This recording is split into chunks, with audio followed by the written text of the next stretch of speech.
Cotton king studio मधून तुम्ही पाहत आहात एबीपी माझा. ब्रेकनंतर बुलेटिनमध्ये आपल्या सगळ्यांचं पुन्हा एकदा स्वागत.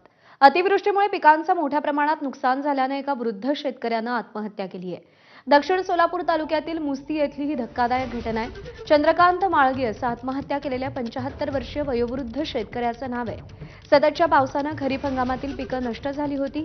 हाती काहीच लागणार नाही या विवंचनेत शेतकरी चंद्रकांत माळगे होते. त्यातच शेतीसाठी घेतलेलं कर्ज कसं फेडायचं असा विचार त्यांना त्रास देत होता. त्यातूनच त्यांनी गळफास घेत आत्महत्या केल्याची माहिती माळगे यांच्या नातेवाईकांनी दिली आहे. शेतामध्ये उडीद आहे, तूर आहे, मूग आहे, कांदा आहे.